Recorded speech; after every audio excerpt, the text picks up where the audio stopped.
Okay, what is up, YouTube? What is up, world? It is really lively where I'm at, so let's just say you're welcome. It's natural, okay? So if I'm competing with the wind, bear with me. So today we're going to talk about forgiveness because a lot of people have the misunderstanding that forgiveness is weakness. So raise your hand, comment I if you feel like forgiving someone who's harmed you is weak, because somehow by forgiving them, you might have, like I did, the belief that forgiveness is allowing the behavior or the thing. Can you relate? Like, holy crap, they're actually not the same. Like, we are not supposed to mix the acceptance and the forgiveness. They are not the same. But unless we question what we think forgiveness is, then it would make sense that we would think that forgiveness is weak or that it is like something to shy away from. So here's the problem. Here's the truth. When you don't forgive, you're actually harming yourself more than the person that actually harmed you.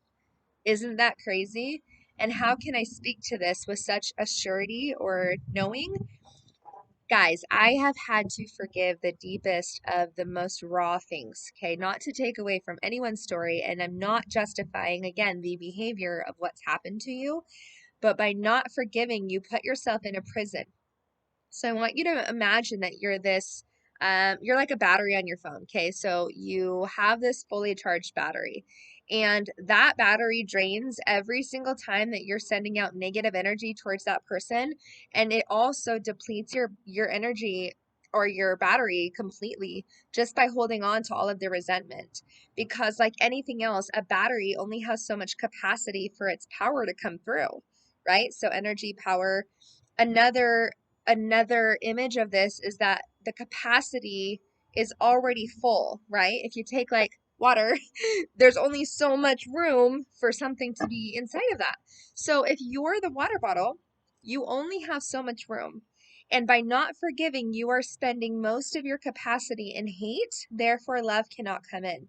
So when you forgive someone, you're not saying it that the behavior is okay. You're not saying, hey, it was really cool that you freaking hurt me or abandoned me or betrayed me or whatever the circumstance is. But I want this message to inspire you that by forgiving someone, you're giving them permission to almost like leave this cage that you've put them in, because we're self-righteous, so we like to think that our wrongs to other people are better than the wrongs that we've had done to us. And again, I speak to this through experience, not just because I'm one and all and believe we should just forgive and it's easy. So first you have to understand, what is forgiveness to you? To me, it's releasing the hatred and the resentment and the negative feelings that I feel towards them. I also know that in order to release that, I have to process it. Okay. So forgiveness is not a spiritual bypass where we can just forget the fact that they hurt us. Okay. That's not what that is. That is a spiritual band aid. If you were hurt, it would make sense that you felt rage, you felt pissed, you felt betrayed, you felt all those things, so that your heart can cleanse all of those emotions, okay? Because by cleansing it and processing it, now we have room for love to come in. You can't forgive until you've gone through that process. Isn't that interesting? So if you're someone who's afraid to feel, you might do what I did, which is like, okay, I forgive you, but still secretly I hate you, right? That's not forgiving. It's saying that I am, but I'm not. And then you can't do the opposite of it either, which is, just not processing it and just saying, oh, it's okay, like it's okay, because you also do have self boundaries, right? So there's a really really cool medium in the middle, which is starting with the idea that you are willing to forgive. Okay, it just starts with the willingness to be able to release that person from sitting in your jail cell and keeping them hostage inside of your mind. So they hurt you in an instant, and it might have been like repetitive, but at some point the behavior stopped, right? Like it's in the past. So by you not forgiving, you're actually perpetrating yourself over and over and over again. Even though they had done that action to you once, you're still reliving it over and over and over and over. And so the person that ends up getting hurt the most is you. The difference is that your mind thinks the pain is coming from all the times that they hurt you, when actually you're hurting because you're reliving it way more than is actually necessary. Okay. So, for example, it was really, really, really damn hard to forgive a husband who was constantly cheating on me, like super, super hard. So, before getting to the space of forgiveness, there was a process that required me getting pissed, that required me getting angry, that required me feeling sad, that required me grieving.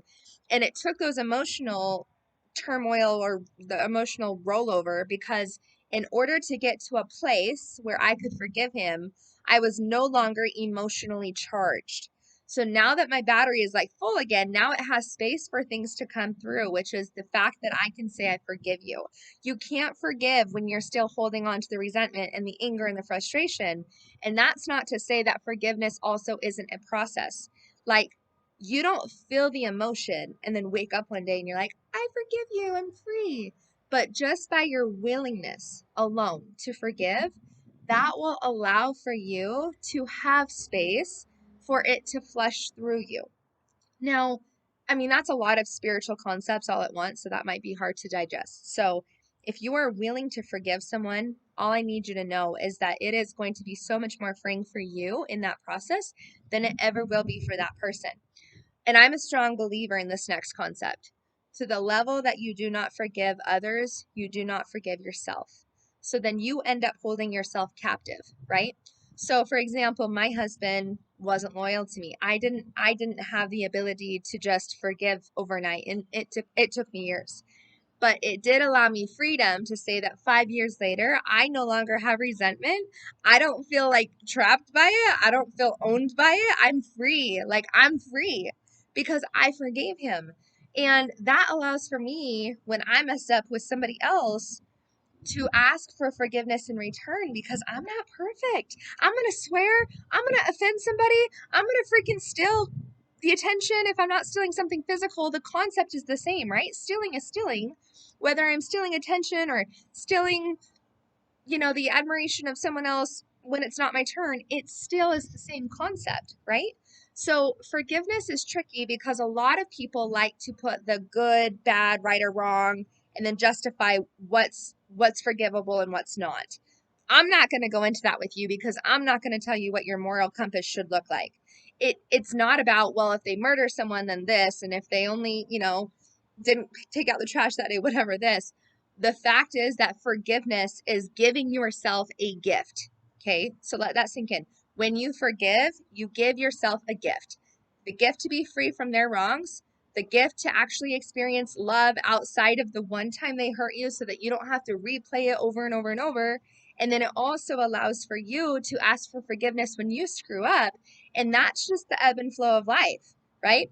The minute you're self-righteous and you think that someone doesn't deserve your forgiveness, you want to give them the cold shoulder and you want to lock them out and hold them to this punishment, just know it may not be immediate, but that karma will circle back, because there will be a point where you are going to ask for love, or you're going to need something from someone, and you cannot allow for things to come in if you are closed off to them, right?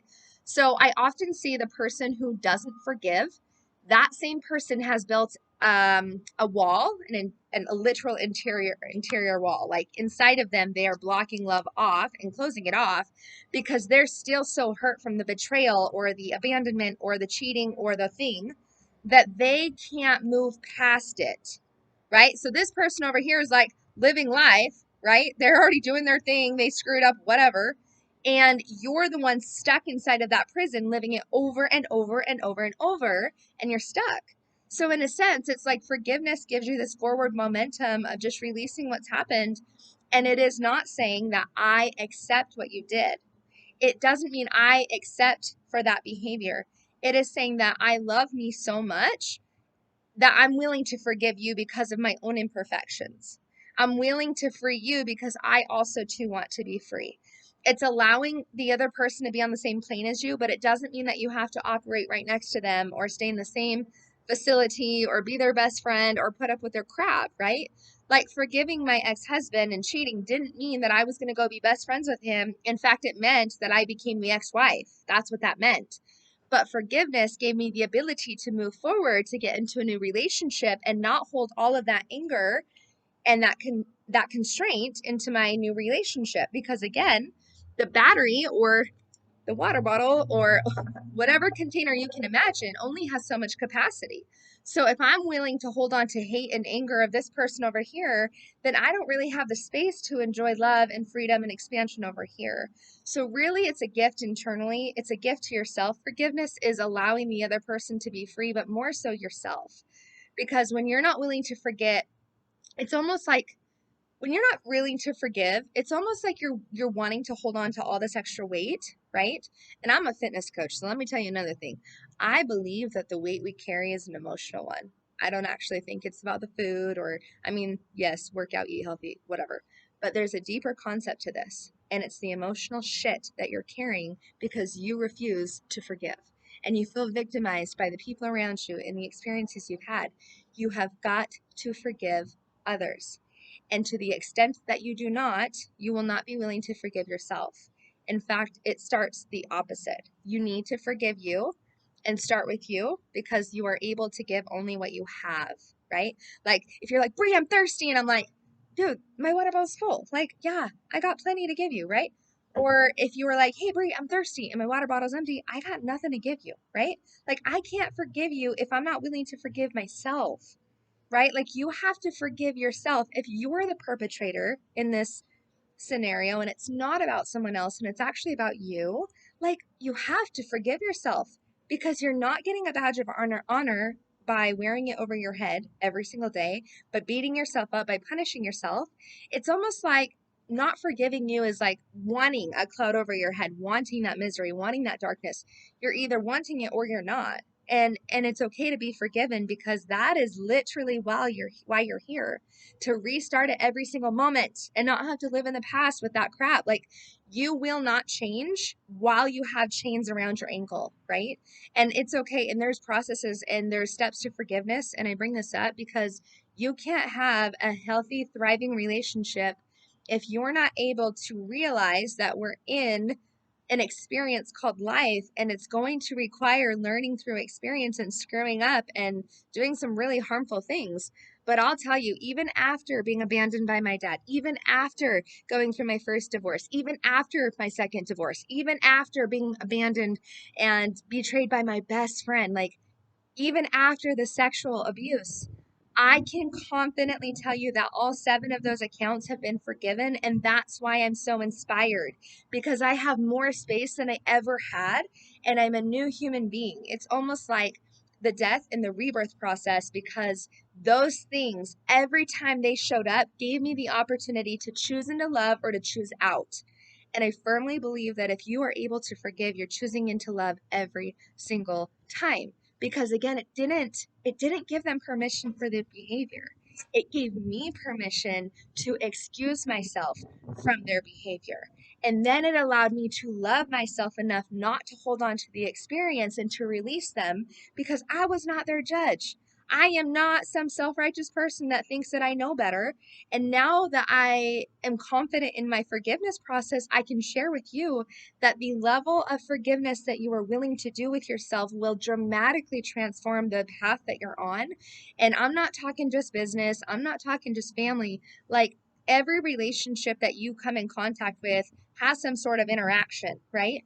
And when you're able to forgive the genuine mistakes of humanity and people in general, it's really beautiful because now you're not coming from a place of, I know better, you shouldn't have done that, and coming from this like self-service, righteous place. It's like, oh, awesome, you're human. And yeah, I know my self-worth, so I'm going to forgive you. I'm going to feel what I just experienced. And then I'm going to never operate that way because I know how that feels. Forgiveness also teaches us what it feels to be on the opposite end, and it actually helps you dictate your own behavior, right? Like because I know what it feels like to be on the opposite end of someone who's not loyal and who's abusive, I now know that I will always watch my own language or my own aggressiveness or my own behavior because I don't ever want someone else to feel that, right? So it's a really awesome teacher. Pain is not our only teacher, and joy is not our only teacher, right? Like there's so many ways to look at forgiveness. So if it's not allowing the behavior, what is it? It is your path to freedom. Because when I don't block off my heart because I'm afraid to be hurt and I'm not holding on to all of my pissed, resentment, now I have space to call in the things that I do want. And that person is free. That person is free to be themselves, and I'm free to be me, and know that in the middle of humanity is this forgiveness where it allows us to not necessarily, again, be best friends, but have a mutual understanding. We have to agree to disagree, and we have to choose in to just letting go of things that are outside of our control anyways. It's getting really freaking windy, so go ahead and hit that subscribe button. My message helps other people get this message out. I am coaching women right now. I have 3 spots available for the next 3 women who are ready to amplify and uplevel their love life, and not just their love life, but their confidence and their self-worth, and to take values away that will dramatically change your life for the next decade and so on, right? So if you are interested, first come, first serve, hit that subscribe button, check out my link, and I'm looking for 3 solid women who are ready, like ready to transform, ready to go through the emotional pain that's kept them stuck, and ready to embrace all that they are. So I hope you have an amazing Wednesday, and if you took nothing away, it is that forgiveness is a liberator. So until next time, I'll talk to you then.